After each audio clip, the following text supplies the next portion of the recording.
Finn, you've been back in camp now, settled for over a week. How's it all going for you and the guys? It's the start of a long campaign just now with the current situation. But no, it's good. The environment's happy, everyone seems in a good place, so I'm looking forward to the next 7 weeks. And you're in camp, as you say, for that period of time. You're not going to be going back, I don't think, because of the current situation we're all in. So talk us through, what's a typical day off for you then? What do you get up to? How do you kind of unwind, or what do you do? A day off for me, I tend to sleep in late. I think I woke up today like 12 o'clock or something, so I've got no set schedule for a day off or for waking up. I'll sleep till whenever I need to. It's obviously what I need after the couple of days, whether it's waking up at 10 or 12, I'm not too stressed about that. Get up, chill out, catch up with the boys, maybe do some recovery, some massage, and then just take it easy. Probably chill in the team room, chatting to the boys, play a bit of PlayStation. There's not really much you can do these days. So it's trying to just sort of fill the time with things to kind of keep you going and keep the atmosphere high. It's hard to think, well, it's a bit strange, I guess, in the fact that you've now been in this Scotland for almost 7 years now. Does it feel like that length of time for you? Does it feel like it's been 7 years, or has it gone by quite quickly? Yeah, I got my first cap in 2014. I was thinking about that the other night there, that there's young boys coming in. I was chatting to the Cammy Redpath, and obviously it's his first inclusion in the squad. He's only 21, and that's what age I was when I got my first cap. And it has gone by fast. You don't really think about it like that, but it's only when you're playing with young guys for them potentially getting their first cap, and it does make you realise that I'm probably one of the more experienced guys here. You know, myself and Hoggy were 28 years old, so in rugby you're getting on, but in life you're not that old. But we are seen to be some of the more experienced guys, and it does go by really quickly. You know, if I'm lucky, I've got another 3, 4, 5 years playing for Scotland, depending on who's coming through. You know, so I think for me, it's maybe making me more appreciate more being in the squad and playing for my country. Whereas before, it was you're in the excitement of you're still young, you're playing for your country, and it's all just coming one after the next. But after having 7 years now of doing it, it's given me a slightly different view on it and a more realisation of what it means to play for your country. And you mentioned Cam Redpath. What's it like for you now when you see these new players coming through? And Cam in particular, what do you expect from him? I've worked with him probably closer than the other guys, as he's a 12. But for he's keen to learn off me and off the other team, and he's keen to try and get in and fit in as quick as possible, get up to speed with the plays and how we're looking to attack mainly.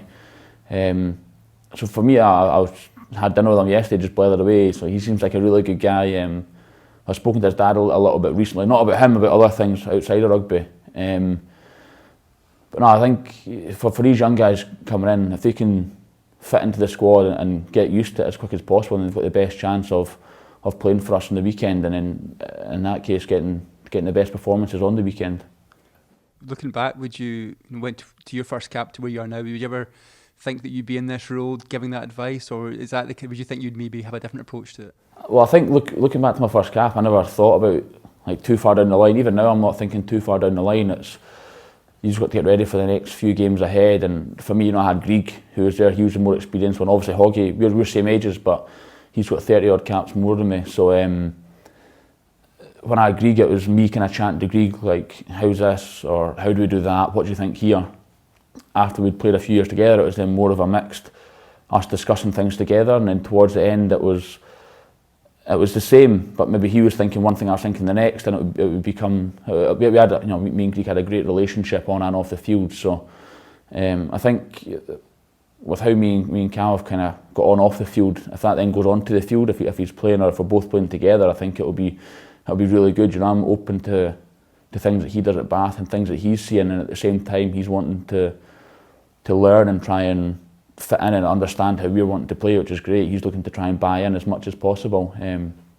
So I think for the question, I don't think 7 years ago I looked at my role 7 years down the line as where I could have been, or it's just one of these things that's evolved over time, obviously.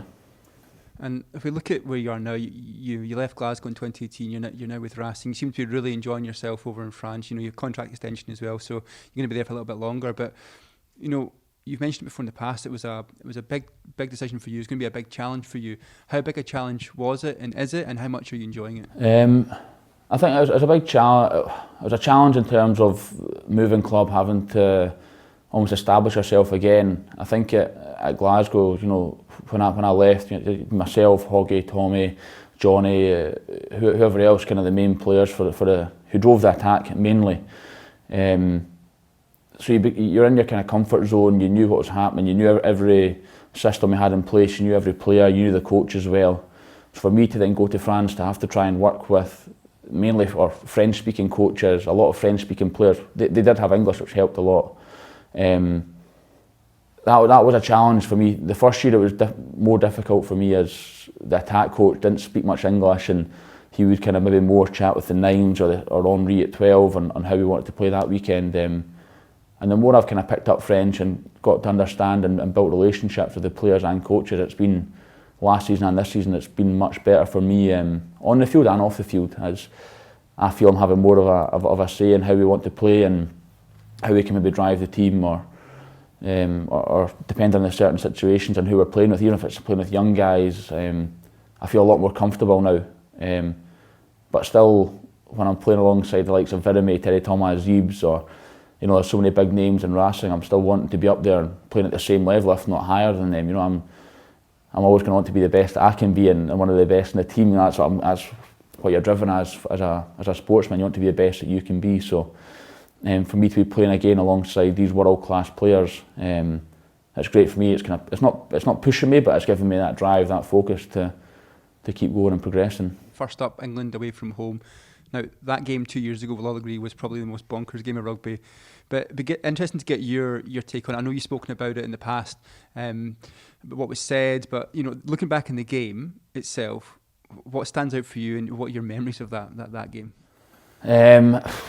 What stands out? I think first half England got off quickly as well. We weren't there. We were nowhere near where we needed to be the first half. And I think that showed on the scoreline. You know, when Rambo scored that try at half time, that gave us a little bit of belief, a little bit of right, we can try and get back and show something here.